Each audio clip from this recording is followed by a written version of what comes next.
Welcome to Strung Out, the podcast that looks at life through the lens of an artist.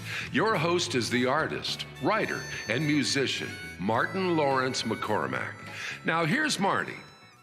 Hey there, welcome to Strung Out. I am at the home of Steve Dawson, and Steve is, I would say, a fixture in the Chicago musical scene. Sure. In a good way. Fixtures are good. You've been a person that's very instrumental in a lot of the Americana music and that, and really looking forward to talking to you about not only your experiences, but in the second podcast when we talk more about songcrafting. We've got a very rich resource here, folks. But first of all, dive in, and we got Leo the dog, right? Yeah, Leo's here. He's keeping us company. Good on you, Leo. You are much more calmer than capers. But tell us, what's the name of this first song? This is a song that a lot of times if I'm playing solo, I'll start my shows with, because it's a little bit autobiographical about my sort of family history. It's called Saskatchewan to Chicago.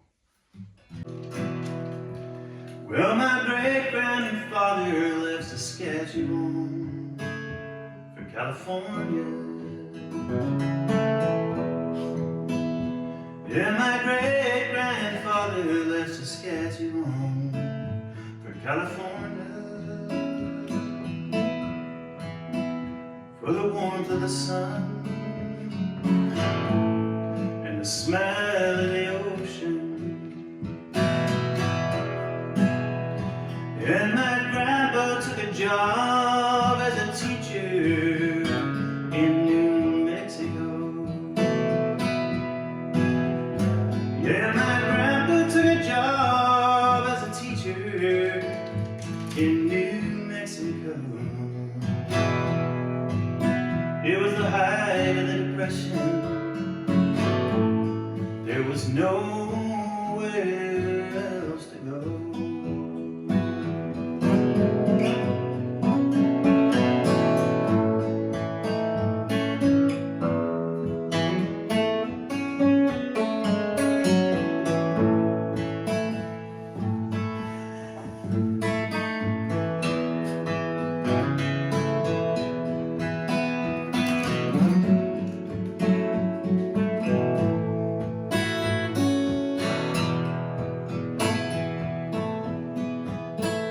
When I was 12, my father moved our family up into the mountains. When I was 12, my father moved our family up into the mountains. Our very first winter, we had 6 feet of snow. I go fishing all summer in the river that ran behind our house. I go fishing all summer in the river that ran behind our house. I was singing to the trees, I was singing to the water.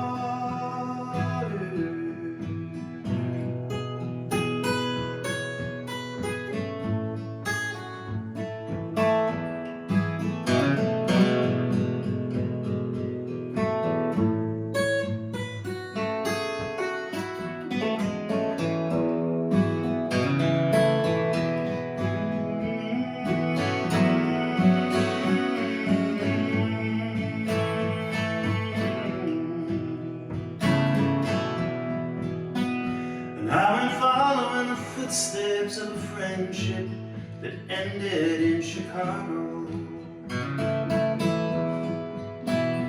I went following the footsteps of a friendship that ended in Chicago. And I'll never understand how that was 35 years ago. Well, my great-grandfather left Saskatchewan for California. interesting to hear about your Canadian roots as a singer-songwriter that has Canadian roots himself. Okay. Quebecois and Ontario, really. Oh, wow. Though my grandmother was born in Lothrop, Montana, so I kind of can appreciate that Western sentiment. That's permeates your music. Obviously, you have a little bit of that Western feeling, but also the pedigree. I mean, and I was going to ask you, what brought you to Chicago from God's country of old? Idaho. Yeah. I believe that's where you were. Yeah, living, totally. Right? Yeah, we were in the middle of Idaho. Were you in Coeur d'Alene or? No, we were in Haley. Haley. Okay. Which is kind of right in the center of the big part. Got it. Okay. Not up in the Panhandle. So a little past, like maybe Missoula, just that other side of Lowell Pass. Yeah. Okay. Very good. Yeah. I mean, as a teenager wanting to be a singer-songwriter, Right. there was kind of nothing. There was no opportunities there. Right. I could have moved to Boise. At the time, Boise was teeny tiny and nothing was going Right. on there. It was just farmers selling their stuff and the state capital. But now. So now it's a big deal, yeah. Oh yeah. Yeah. But at the time, this was like the middle '80s. There was nothing. So I had to go somewhere. So it was kind of like I could go back to California where I had family. I could move to New York. I could have gone to Nashville. I thought about that. Mm-hmm. But I had a friend living here who was a working musician, and he was playing gigs all the time, making money, like making a living playing gigs. Okay. And the rent was affordable, so he was like, Chicago's great. So I thought, well, I'll give it a try. Sure. And then I came here and never left. Yeah. Was that, so you got over here like in the late 80s then? Yeah, Is that what we're exactly. looking at? Yeah. Okay. Yeah. All right, very cool. And Chicago is kind of an interesting town in the sense that it is a musical pedigree. Yeah. Going all the way back to WLS and the barn dance, and it's kind of an unsung town in that weird way. It is. So in the 20s and 30s, it was like a big main hub. right. But I guess Nashville and New York and LA took those over. But So where did you is the style of your singing songwriting very Americana what do you think of that moniker, Americana? Do you find that a frustrating? it's okay. I mean, it's in the times that I've been doing it. It's gone Right. from roots rock, right, in the late 80s. All country, It was right. roots rock. Right. Hey. And then it became alternative country Mm-hmm. in the 90s. And then I guess earlier than that in the 70s it was folk rock. Right. Right. It's all the same thing. They're just different names for the same thing. Same kind of thing. Right? I agree. I mean, I think the folk rock way to describe things. Americana kind of is counterproductive, especially if you're a Canadian musician. Well, it's still but it's North American. North American, right? Yeah. But it's an interesting genre. Do you associate yourself with the Americana Music Association? Yeah, I'm a member. You're a member. Yeah. I've been an off and on member myself. I always forget to re-up or whatever. Yeah. Have you done their conventions? I have not played. I've been down there. Okay. What do you think of them? It's pretty cool. Mm-hmm. Nashville is like built up. It's almost unrecognizable because I've been going to Nashville since the early 90s. Mm-hmm. And it was kind of a sleepy little town, and now it's this bustling metropolis. Wow. So every time I go, like, oh right, Nashville's not like it used to be. No. Used to be an easy drive down there too. Yeah. Down 65. Yeah. And you just it didn't seem such a daunting trip. We would go down in the 90s, early 2000s. We played this tiny little club that was a British pub, really. Oh, wow. But it was like a watering hole for singer-songwriters. Where did you like to play? We played over the years with Dolly Varden. We played at a place called the Slow Bar. We played at the, is it the Sutler? Is that what is it? Like in Rings West a bell, Nashville. We played at Third and Lindsley. So but we didn't like find one location that was like, this is the one. We kept trying different spots, I Right. guess. Okay. And there were places that would have us. Right. Okay. I always like to ask, in the first portion of our podcast, tell us a little bit about your guitar. Oh yeah. What kind of guitar is it? And it looks like is it a custom? It or? is, yeah. Okay. So it's a Fox. So here's the Fox. Nice. Okay. It's a woman named Kat Fox, and I went to college in Boston, and but Kat was actually from Haley, Idaho. Oh. So that's how I knew her. But when I was in Boston, I was actually dating her sister Julie. So Julie was a year younger than me, and Kat was a couple of years older than me. Mm-hmm. But so we went to stay with Kat at her place in Western Massachusetts, and she had all these guitars. I had no idea. She had all these guitars. I was like, wow, what's up with all these guitars? And she said, I make them. I was like, what? How cool is that? And A luthier. Wonderful. and so I said, and I was playing them, and they were beautiful. They sounded great. They felt great. I was like, what would it take for you to make one for me? So, at that point I had $0. Yeah. So I think it took her about a year to make it, and I sent her like a couple $100 every time I had some. Right. And I just paid it off over time. So its birth date is November 9th, 1988. It's a Fox. It's a Fox. And do you have it, is it amplified? Do you have it? Yeah, so it's you got a can- pickup in it. I've gone through several different types. What kind of pickup do you The one right currently have? now is the Kaiser. Is Okay. that right? Kaiser? Is that what it's called? K&K. Okay, K&K. And it's just passive. It doesn't have. I've gone through. I had a Fishman in here forever that was pretty good. Yeah. And then I got a Bags one, which I'm sorry, I hated. Yeah. And That's interesting. I mean, Bags usually has a pretty good reputation, but it I didn't know. work. But the I tonality, was it a tonal change or something? I had one that had Okay. had the microphone and the transducer, and I swear every single sound person, when I go like, well, how does the mic sound? They'd be like, no, Yeah. turn that off. Right. So and it was just like bulky, and I couldn't. It had this on-off switch that I would hit by mistake when I was trying to adjust the volume. So I was like, I took it to Jeff Benjes. Do you know that guy? He's a luthier in town. Okay. Guitar repair guy. Okay. Luthier. I just get this thing out of my guitar and put in what you recommend. So Right. I put in a K&K. Cool. Yeah. And it's got a little bit like I want to say like a Gibson kind of headstock, or maybe a little bit. Maybe like, I think the specs are Martin-ish. Okay. This would be a situation where I'd have to run it by her because I don't really pay that much attention when people start talking guitars. Yeah. But it's mahogany, and I think she modeled it after a small Martin. Okay. Yeah. All right.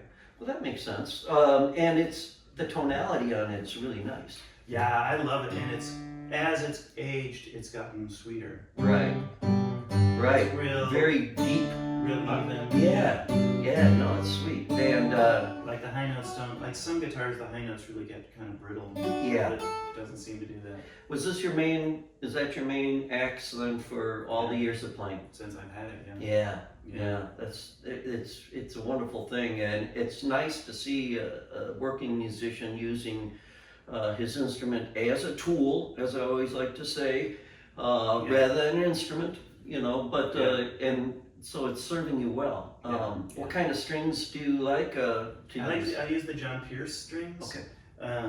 They currently are mediums, which are a little heavy, but the tone is a little better. Yeah. I teach at the Old Town School, and so Right. I'm playing guitar like 6 hours a day, so I tend to put the light gauge on there just so they don't wear out my hands.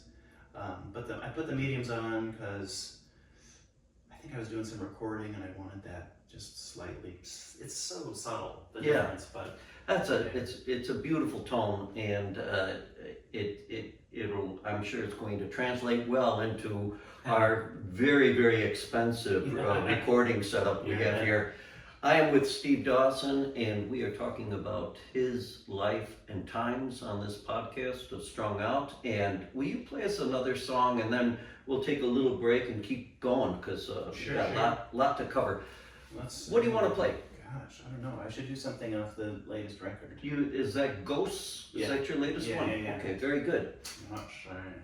Maybe I'll do the opening song. All right, what's that called? It's called Time to Let Some Light In.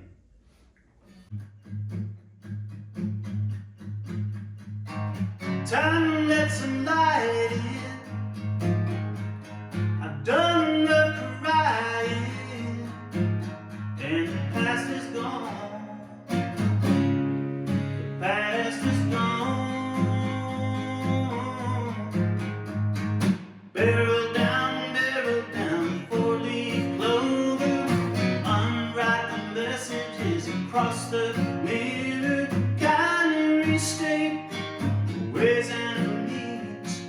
Come into the world alone. It seems it's time that's some light. I've done enough to ride. Well, the past is gone. The past is gone. Out with the politics, apologies. Out with the shrine and the repartee. Freedom is another word for scared to death. I'm older and I'm tired and running out of breath. It's time to let some light in. I've done enough to ride in. Well, the past is gone. The past is gone.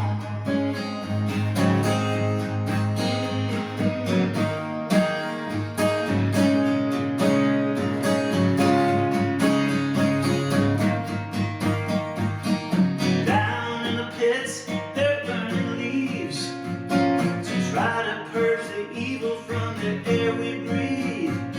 But I'm not buying it anymore. It's a choice, and the choice is clear. It's time to let some light in. I've done enough riding. Well, the past is gone. Past is gone.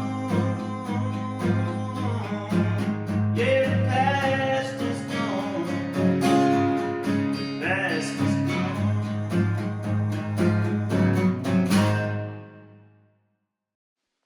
Hello, this is Polly Chase, presenting artwork by Martin McCormick. This painting, titled Dude, features a mountain range that holds a special place in Marty's heart.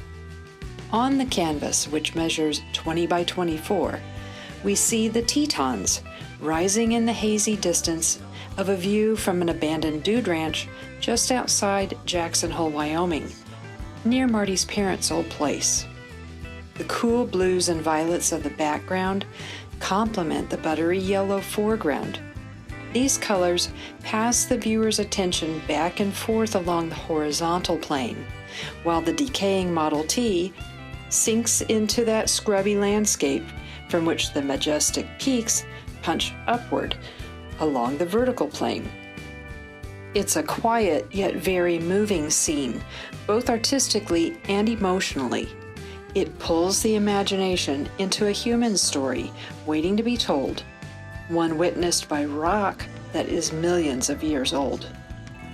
To explore this painting and more of Marty's artwork, go to martinmccormick.com. We're back, and I want to go into your musical history with your various bands. Yeah. And you got picked up by a label pretty quickly, right? I mean, it was like Pravda, or what was the label that... Well, Pravda I'm on right now. You're on Pravda now. Yeah. Okay, well, I mean, if I go back to when I first got here. Yeah, how did you get into that? Yeah. When I was first moved here, I started just playing. There was this fiddle player named Tom Murray, and he and I were just playing like places, teeny tiny little places. We played at the Charleston in Bucktown. Okay. We played there once a month. We played at the Ginger Man when it was just a little tiny bar, and we used to just stand in the window and sing, and sang some of my songs, a bunch of covers. I had met Diane Christensen, who I'm married to, and we have this house together. But at that point, we were just singing together, so we were a trio. We started calling ourselves Stump the Host.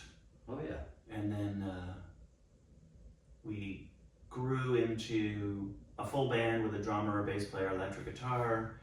The fiddle player left, and then we were more of a roots rock band. And that band did get, in the late 80s, early 90s, did get a lot of sort of industry attention. And I got a publishing deal with Polygram Music.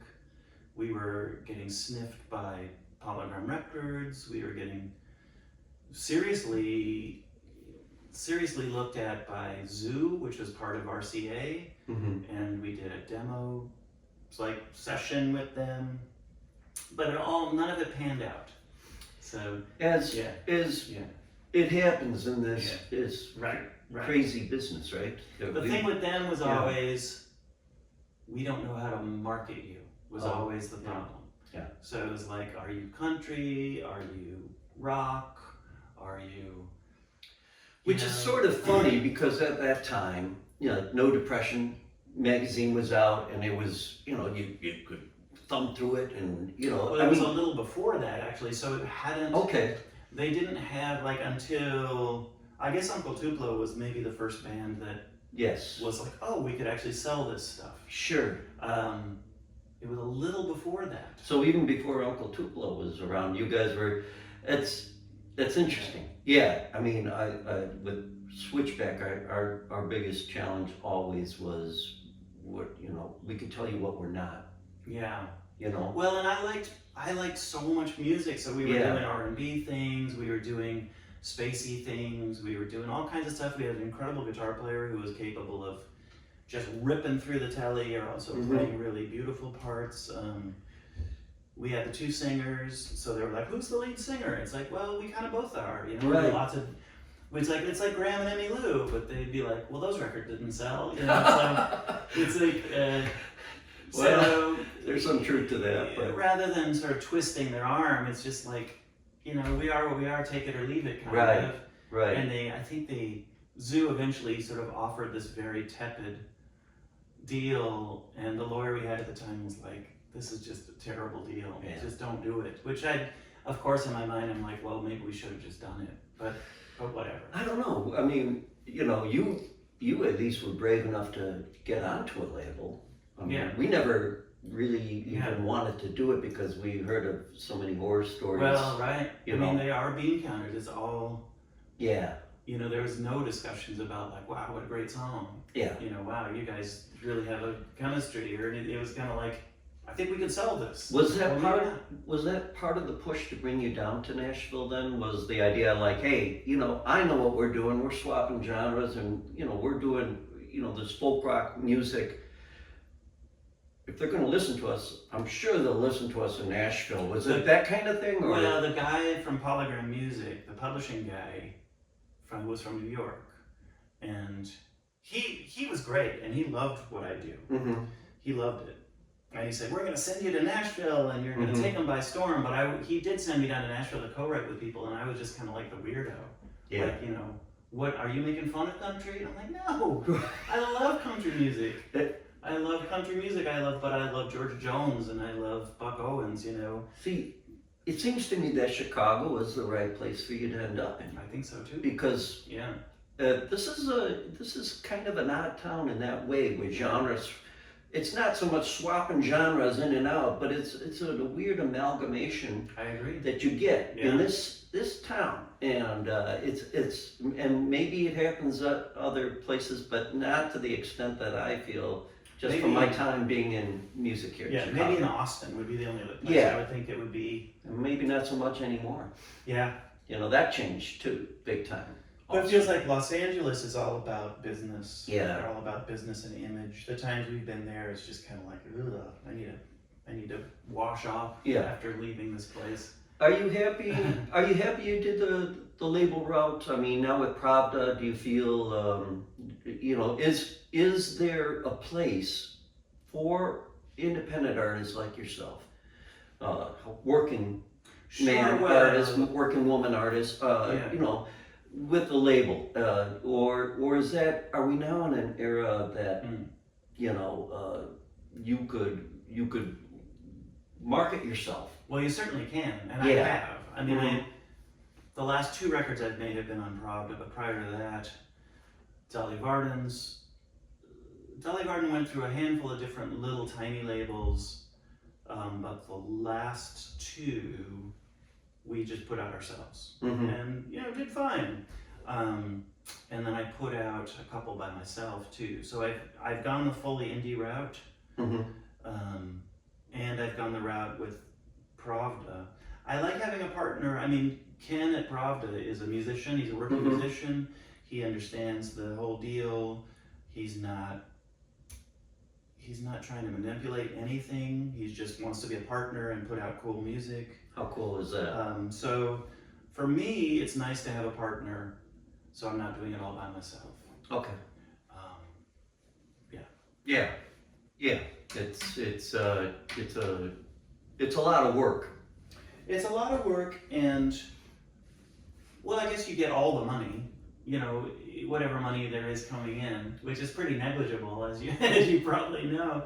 And Sure. Occasionally you get a little windfall, but for the most part, you know, you're hustling to sell every record. But it is, you know, if you sell stuff, you get all of it rather than half of it. So Yeah.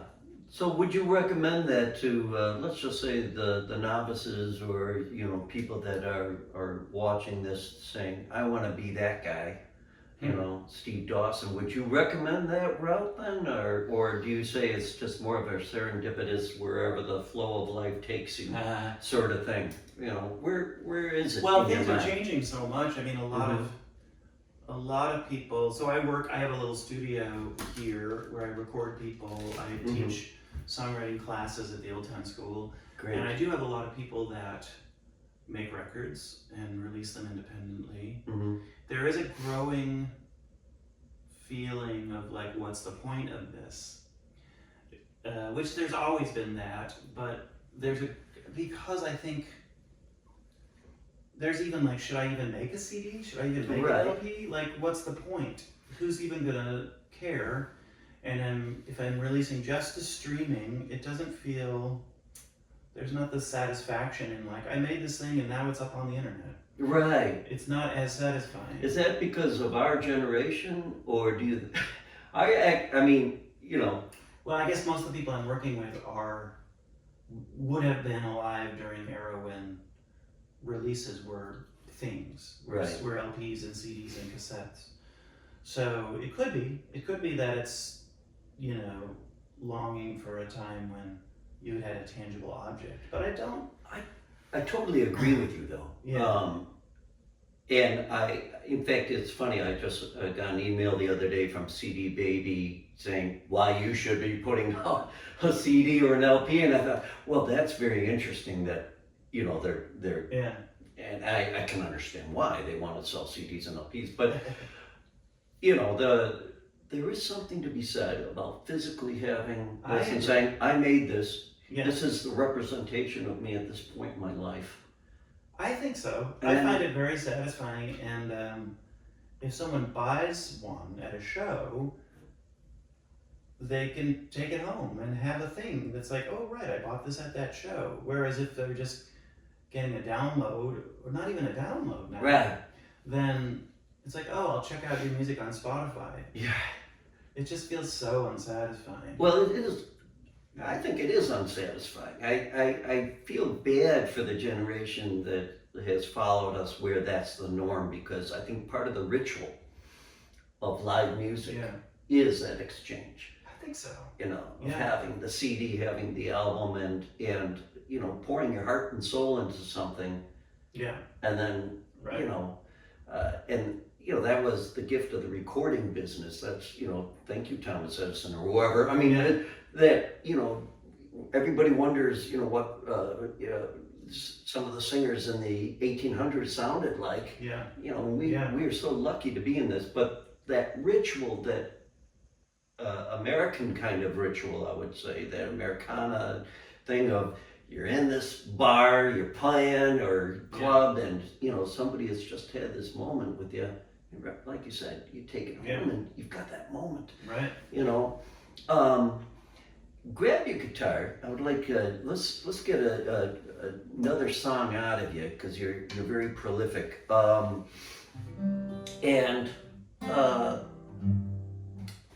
Yeah, tell us what you're going to play, and then I'll keep after you.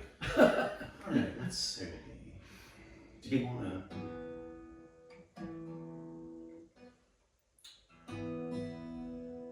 All right. This is an intense song. All right. um, What's it called? it's called A Mile South of Town. Nice. This is from a memory, an actual thing that happened, but I put myself in the.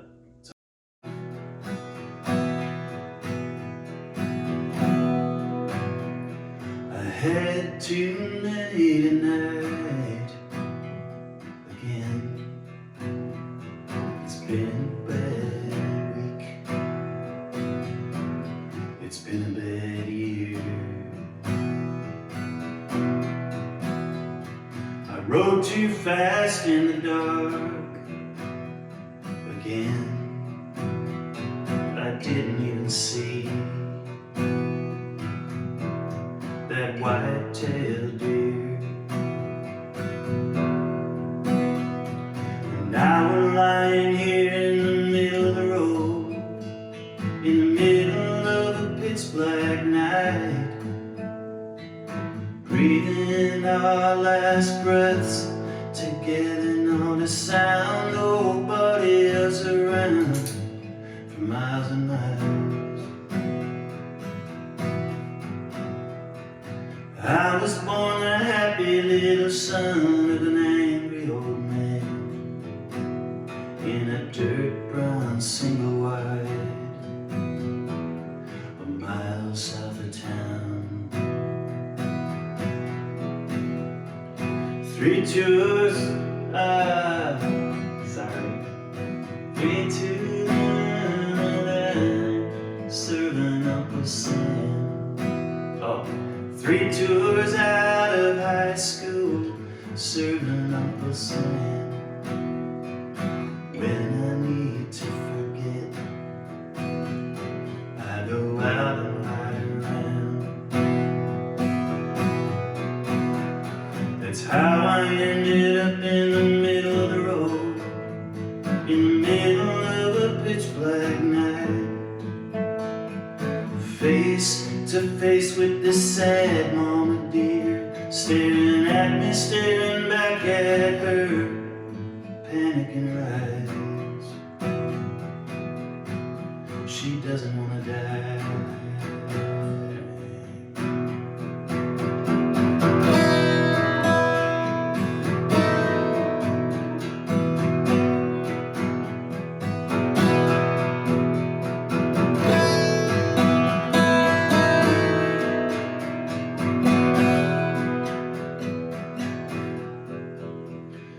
I never knew it could ever be so quiet. I hear the wind in the cottonwoods down by the river. Around sunrise, some farmer's gonna come driving by. He'll see my bike in the ditch. He'll put it all together. He'll see us lying here in the middle of the road, still as a photograph. The skid marks and the blood and the broken mama dear, the whiskey's still alive. breath.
And we're back.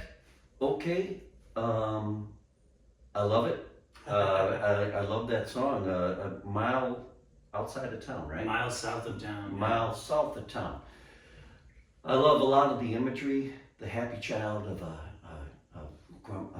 angry old man. Yeah. You know. Now, you know, is this autobiographical, or Well, what are you it's- drawing on here? So when I was a teenager living in Idaho, we lived between two towns.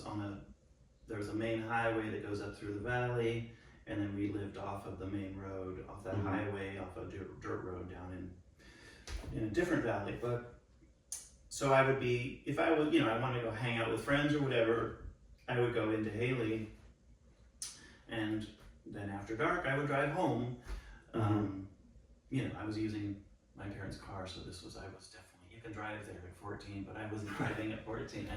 I was driving, it was probably 17 years old. Yeah. But it was real dark, and there was, nobody was around. And as I was driving home, one night there was something in the highway, and I slowed down, and it was a guy who had hit a deer, who was riding his motorcycle and who hit a deer. So there was the guy, there was the motorcycle, there was the deer, they were all just laying there. It was like very David Lynchy, Sure. very spooky, and just Yeah. like, what the hell? I got out, the guy was breathing, the deer was breathing, but it was bad. Yeah. And the guy had clearly been drinking heavily. Sure. And here's the way memory works. I don't remember anything past that moment of seeing all that. Right. I have no recollection of what happened next. Yeah. So my guess is some adult came along and said, go home, kid, we'll deal with this. Or maybe, no cell phones. I don't know. Maybe someone went to a house and called the police. I had no idea what happened. Yeah. But that image has always stuck with me, of that scene. And I always thought, I should try to make a song out of that somehow, but I didn't know how. Because I didn't, me as the teenager is not interesting. Right. The guy on the motorcycle is interesting. Yes. The deer is interesting. Yeah. And that's sort of like the fate, or the chance of this poor guy riding his motorcycle, and then hitting a deer. Jeez, anyway, so it just dawned on me, well, I could create a story around this guy based on a lot of people I knew growing up. Yeah. Growing up in Idaho. So it's based on a kid I was friends with when I was in 7th grade, whose father was a sheep farmer, who was kind of like this bitter, cranky guy. And he was this super happy, super silly kid. And I stayed over at their place, and they lived in a trailer, a mobile home, and so it was kind of based on that guy, and then just some other people I knew, and I just wove a story. Yeah, and we'll get into more of that on the next podcast, but it's a very, the imagery in you referencing cottonwoods and things like that, it's that Western imagery, and that idea, again, of pitch black, just the two of them. I love that. Yeah. It's so real. And there's, out there in the West, that kind of feeling of you're alone, Yes. when that kind of catastrophe hits. I remember my brother-in-law and my sister in Great Falls, Montana, and I remember him coming across telling the story of coming across an accident, not like that, but it was a car wreck, and these guys had been drinking. They're all dead and thrown out of the car. And he comes up, and the beer cans are out, and he said the wind blew the beer can into this guy's hand, and then out. Oh my God. And I was like, I thought, wow, that's just freaky imagery. But you took something that every musician dreads. Every who's coming home from a 2:00 show, in the morning or whatever. No kidding. And then the motorcycle on top of it, and it's a classic Americana folk kind of song. Really well done. With you living here in Chicago, are you an Idaho boy in Chicago, or are you a Chicagoan that is now drawing upon his past life experiences to knit together these songs? You're now a soloist. Yeah. So what's happening? I'd say it's more the latter. I feel like I'm a Chicagoan. Mm-hmm. I was born in San Diego in California, and I lived there from when I was born until about 12 or 13. Uh-huh. So there is a thing like when we do go visit California, it's like, oh, this feels really right. Uh-huh. So there is some part of me that is still Californian, but I've been here long enough that Chicago really feels like home. Mm-hmm. And so like what you said, it's just like looking back on living in Idaho, I don't think I ever felt like I was an Idahoan. Okay. I always felt like a visitor there. But that was a big chunk of your life, right? It Would you was, say was the largest part, or no? Because those years are so important. It was age 13 to 19. Okay. Which really isn't. But still. Yeah, it's important. The formative years It's big, where everything. Yeah. And I do a lot changes. of songs. I have a lot of songs that look back on that time for sure. What made you move around so much in your family? Was it were you military or No. or just kind of the wanderlust in your parents, or My parents had a really bad split. Okay. And my dad just wanted to get the hell out of California Okay. and and he'd always dreamed of living on a trout stream, and he was a fisherman, and so it was he was just fulfilling his dreams and bringing us along with him. Bringing you along for the ride. And then I went to college in Boston because I wanted to study music, Mm-hmm. and at that time, so this was 83, there weren't very many college degrees based around guitar. It Right. was all, you had to play classical guitar, not Right. just and I'd been studying jazz guitar, and songwriting in Berkeley in Boston was one of the few places there, and Right. Miami, I think. How did you find that experience at Berkeley? Was that the right move? I mean, because you're kind of, again, cheek to jowl with a lot of aspiring musicians, and we all know there's no real course yet, unless you're going to have the Dawson method of I mean, Americana music. It is true. It's very, very humbling. And if I went I was thinking that it's I was the best musician in my high school of 80 people. Yeah. But it's just I'm oh yeah, I'm gonna go there, and then the minute you get there, oh crap, these people are all the best musicians from their hometown. Yeah. And I do think it helped me figure out what I wanted to do. So I went. It's okay. I'm not a great jazz guitar player. I haven't sort of steeped my life in it, and that guy, there was this guy who went on to make jazz records and tour and be pretty famous. At 18, he was already So one of those prodigies. And I was just Mm-hmm. if there's only a need through the job market of one great jazz guitar player, they're gonna pick that guy, not me. Yeah. You know, or if there's a gig, they're gonna pick that guy. So what's kept you alive? I mean, Well, your so- success. So then I was like, okay, what do I actually like to do? And when I was in Idaho, it was Mhm. writing songs. Writing songs was the thing that was the most fulfilling thing. So, and I started, like, as soon as I learned guitar, I almost immediately started making up songs. Just, you know, stupid songs. But Right. So I think it dawned on me while I was at Berkeley and having that experience of like, okay, I'm never going to be a great jazz guitar player. It's like, but wait a minute. I had a talk with myself. It's like, but you like writing songs, and that's Yeah. what you actually like to do. And so then I was like, okay, I'm going to be a songwriter. Were And you then I kind of were you an only kid, or I have an older sister. you had an older Yeah. sister, but a lot older than you? Or? 4 years. Okay. You guys get along, or did she go into any kind of arts, or She's a teacher. she's okay? There's I can a see lot that. of, Okay. and I'm a teacher now. I think Mm-hmm. my family, there's a lot of teachers. Okay. So it's like that's late in life, like finding teaching has been like, oh yeah, this feels right too. And I want to talk more about the Old Town in our next podcast, because that's going to play in just perfectly with songcrafting and that.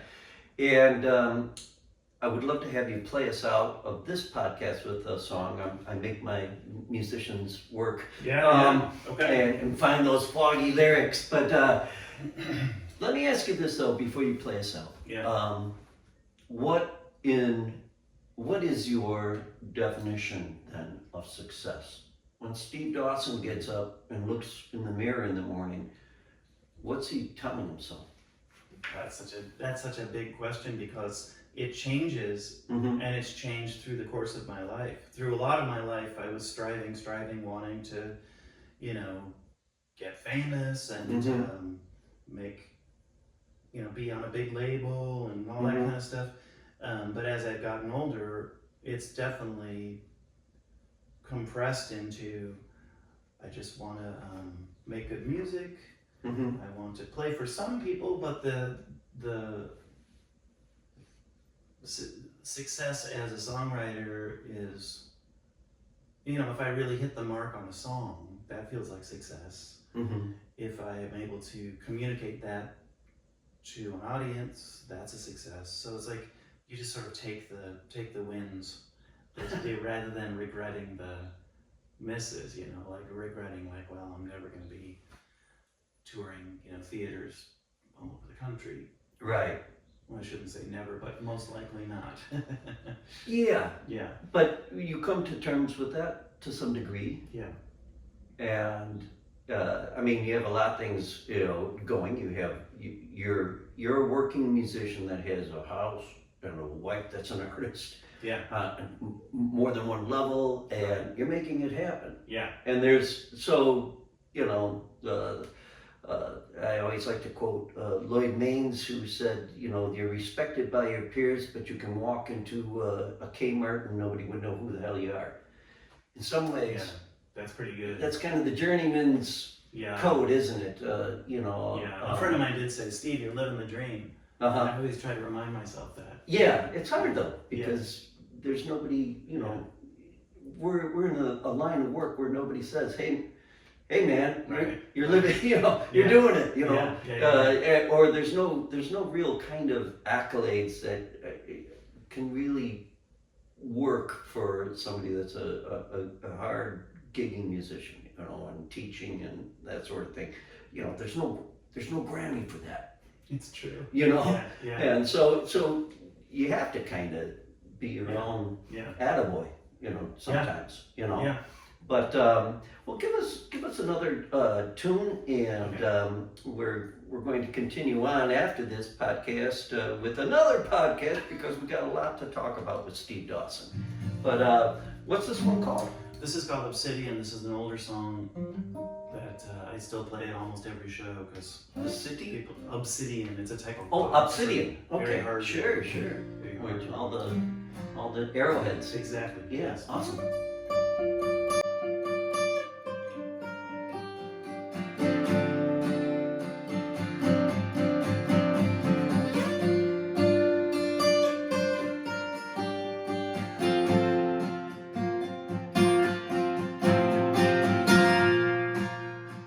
should know by now,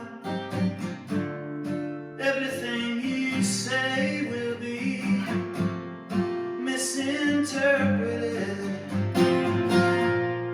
Turn around right now. Every step you take leads you further from the good. Come on now, obsidian. Soften your skin, let the change begin.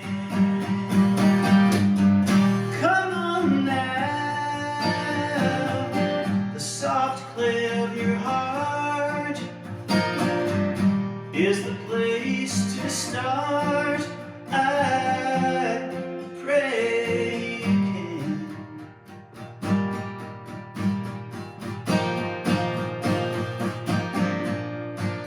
You should see yourself contorting into shapes to try and re-explain yourself. We would all just laugh if it wasn't such a shame this time. It's a matter of life and death. Come on now, obsidian. Soften your skin, let the change begin. Come on now, the soft play of your heart is the place to start. I pray,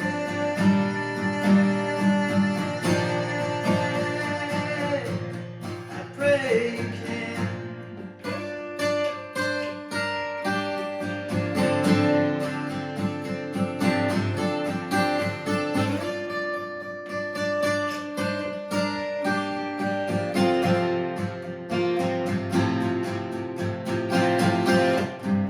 Come on now, obsidian. Soften your skin, let the change begin. Come on now, the soft clay of your heart, that's the place to start. I pray you can. Come on now,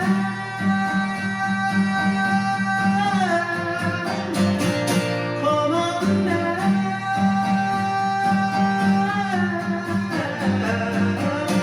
come on now.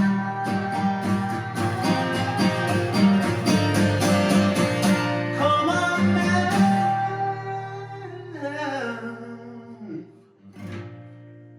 now.